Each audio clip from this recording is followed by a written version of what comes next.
simple, really.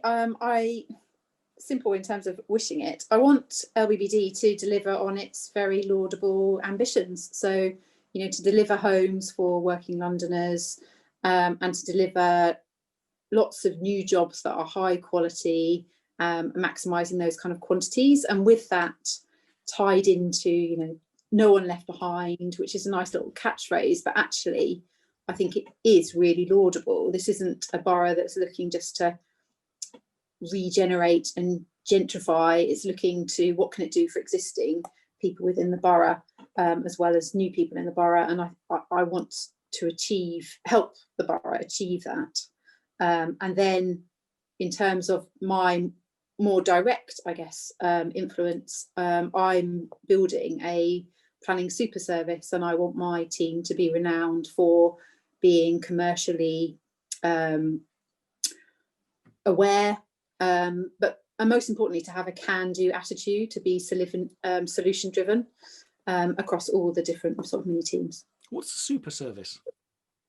It's a little cheesy catchphrase, I guess, for what I'm trying to achieve. But I've got, be first. We're a bit different because yes, we are owned by the council and we are public sector. But within my team, I've got those kind of statutory functions that you would expect of a local authority. So development management, building control, land charges, planning policy. But I've also got a small and growing planning consultancy team.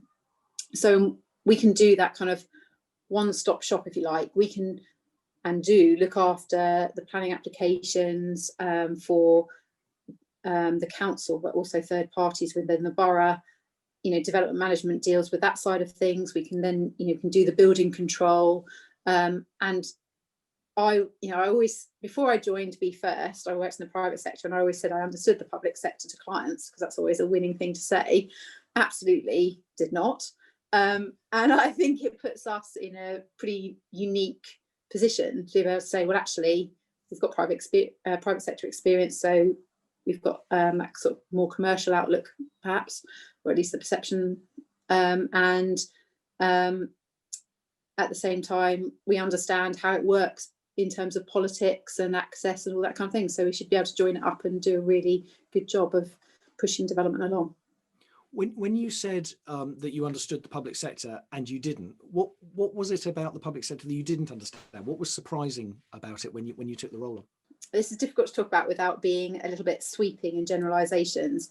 But I think there can be a tendency on the private sector side to be like, yes, we understand the politics of it, tick those boxes, and so on. But actually, as all of life, it's much more nuanced than that.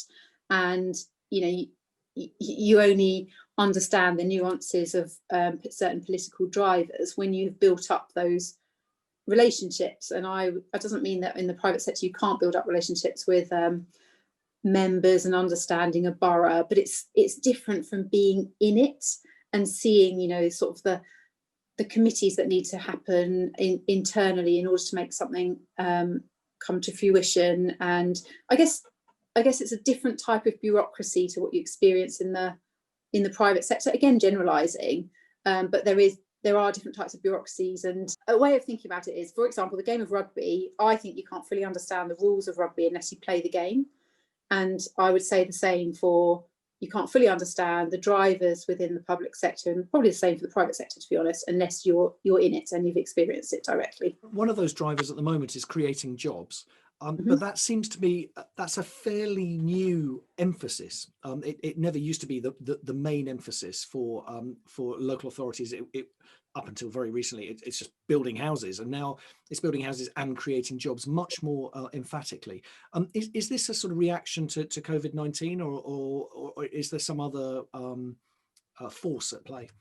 I think COVID's probably accelerated it, and we can sort of come on to that and the changes that's brought in a second. But you have to bear in mind that Barking and Dagenham has suffered from deindustrialisation. Obviously Ford was a massive employer for a long, long time. That's changed and faded away, and other industries too. It's known much more kind of industrial than just Ford, and it's been on that kind of decline. Lots of people leave the borough to work.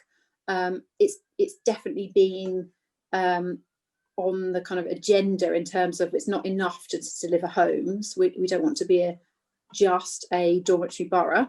So you've got to deliver those jobs. Plus, we've got a lot of land. There is so much industrial land. It should be utilised.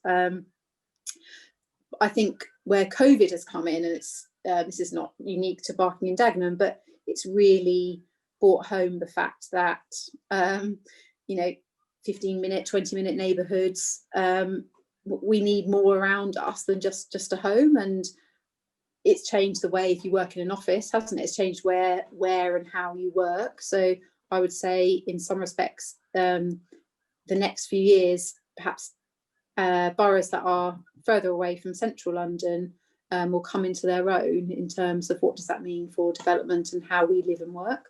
I mean, you speak to Darren Rodwell, and the target for the number of homes and the number of jobs kind of goes up every time he speaks. And I kind of listen to it and think, oh my goodness, we can sort of say 50,000 homes and 20,000 jobs over the next 20 years. I mean, that in terms of policy for planning, it's a little bit lower than that because it's driven by different things, and GLA and so on and so forth.